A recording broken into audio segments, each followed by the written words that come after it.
Welcome back. We are having coffee together yet again with my beautiful Living Waters Lutheran Church coffee mug. I've noticed the white does show the stains a little more, but that's okay. That's okay. That's what we have dishwashers for. Anyway, yes, it's nice to see you again. I hope you're doing well. We are talking about what to do when we don't know what to do. A common feeling of 2020, I think. And I think it just happens through our life. There are times we just don't know what to do. Fortunately, it happens in Scripture quite a bit too. This is a common experience in the human experience. I know I used experience twice in the same sentence, but that's what I've heard doing this before finishing my coffee. Anyway, and so I want to turn us to Proverbs chapter 1. Chapter 1. Proverbs, the book of wise sayings. We've used them before. They're pithy. The fortune cookies of the Old Testament. Just proverb cookies. $1 million ideas. I'm going to write that down. Anyway. Oh, wait. It's already taken. But I want to start with a prologue. Before we get into this book of sayings, this is what is being set up. I'm in chapter 1. Oh, I said that right. Starting with verse 2. For learning about wisdom and instruction, for understanding words of insight, for gaining instruction in wise dealing, righteousness, justice, and equity. Teach shrewdness to the simple knowledge, and prudence to the young. Let the wise also hear and gain in learning, and the discerning acquire skill, to understand a proverb and figure, the words of the wise and their riddles. The fear of the Lord is the beginning to knowledge. Fools despise wisdom and instruction. I think this is a very heady way of saying this, but it's a reminder that we're all learning. We're all acquiring wisdom.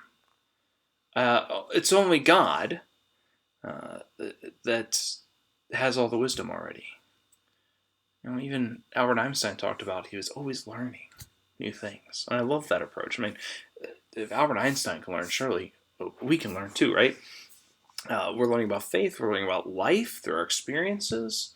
We're learning about our relationships, the world we live in.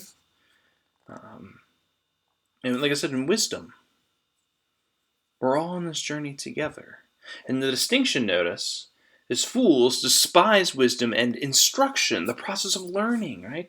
Of living, versus the wise, they embrace all these things. And I love how they're dealing with justice, righteousness, and equity. Right? This isn't something you can just, you can read in a book, but it's not just book smart, it's living life. It's living out those understandings and wisdom.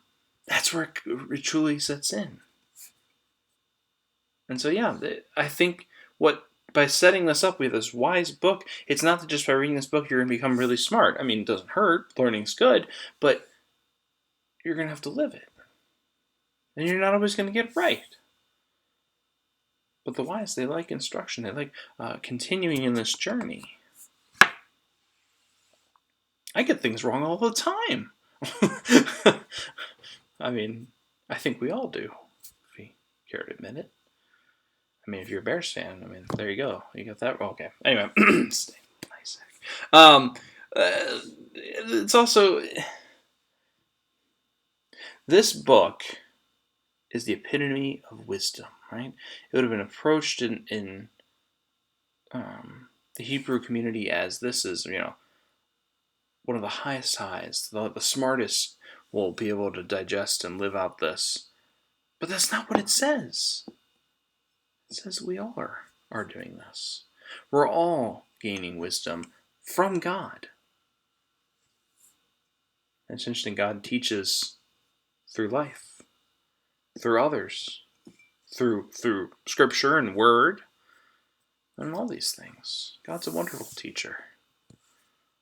So, today, be bold. You know you're probably going to make a mistake, but learn from it. Grow. This is how we learn what to do when we don't know what to do. It's going to happen. But God will give us wisdom. See you tomorrow.